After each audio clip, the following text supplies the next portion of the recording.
We've all been there, tossing and turning at night, but I'm sure there's something that you didn't try, changing the way you breathe.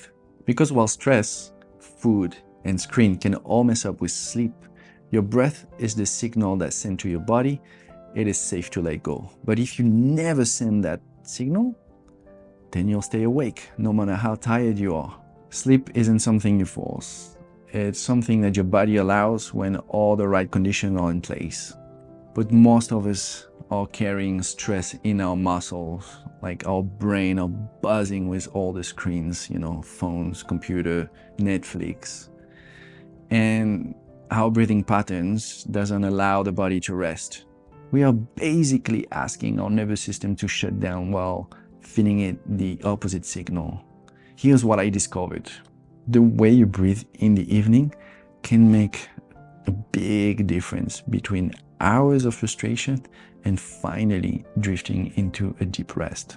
So your body has two gears: sympathetic, so when you're alert, active, wired, or parasympathetic, when you're calm, when you're relaxed, when you're digesting. And sleep, it is the deepest parasympathetic state. So if your breathing matches that day mode, which most of the time you are in that sympathetic state, then your body still thinks it needs to be alert. But here's the thing: when you breathe too much, you blow off too much carbon dioxide. And without enough carbon dioxide, the oxygen doesn't release properly to the cells. Your brain stays restless, always on alert. And if you add mouth breathing to the equation, then you'll end up with a dry mouth, you will snore, and you might hit some sleep apnea as well. That is definitely not rest. That's basically survival with just your eyes closed. So now, if you saw my last video on the nervous system, you'll remember the nasal cycle, where I explained to you that our nostrils switch dominance between left and right. And here's why it matters for sleep. If you notice that you're breathing mostly through your right nostril, it just means that your body is on alert and is not ready for sleep. Here's the simple fix. Roll onto your right side. That will activate the left nostril and will signal your nervous system it's ready to calm down. Then you do some gentle breathing exercise only through your left nostril. So you inhale for 3 seconds and you exhale for 6 seconds. That combination will tell your body it's time to relax and it's time for a deep sleep. Let me give you a good routine that I use to get a really deep sleep. Step 1, sleep hygiene basics. So you stop working and looking at screens 30 minutes before going to bed, and never in bed. Then you turn off all the lights if possible. If you really need light, just use candles or gentle red lamp. Then while you're brushing your teeth, use that humming breathing technique, or the Brahmari pranayama. So that humming exhale will clear your airways. When you exhale, do that humming sound for a very long exhale, as much as you can, and it sounds like that.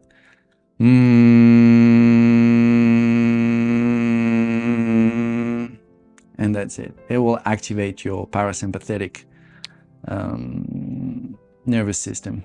And right before you go to bed, just use a foam roller, or if you don't have one, just do gentle stretches, and all the time use nasal breathing. You want to calm down right before you jump into bed. Step 2, breathing in bed. So I start with 3 to 5 giant breaths. Not sure how to call it, but in French, that's how we call it. Une respiration géante. It's really simple. You inhale through your nose, you block for 5 seconds, you exhale through your mouth, and you block again for 1 to 2 seconds. We can do one together. So inhale through the nose, then you block for 5 seconds. You exhale through your mouth, block for 1 or 2, and you can do that again.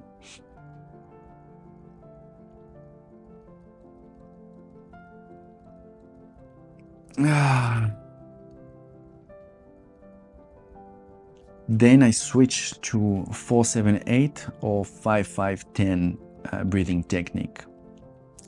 So the first one will be 4-second inhale, 7-second you block, and 8-second you exhale. Same idea with the second one. 5-second you inhale, 5-second you block, 10-second you exhale. That will help you relax your body to the max. And basically there's no limit. Just do that until you fall asleep. That's what I do. And if you need some help on that, I have those 2 techniques in my guided breathing technique playlist on my YouTube channel. So feel free to use it every time you need it. Third step, the timing. I'll always do this at least 2 hours after eating. Going to bed with a full stomach is not good for your sleep. Your body is focused on digesting instead of recovery. This whole routine takes about 10 minutes, sometimes a little bit more, depending on how long do I need to do that 4-7-8 or 5-5-10. But it gives my body permission to let go. And finally, I can go into that deep, good rest. But here's the deeper part. Breathing for sleep is not just about having a good night of rest, it's more about how you wake up and how you're going to show up on the next day for your wife, for your baby, at work. It's basically the foundation of tomorrow. For me, mastering my breath became that rite of passage, because sleep isn't weakness. It's not about like, oh, I just sleep 4 hours and I'm ready. No one does that.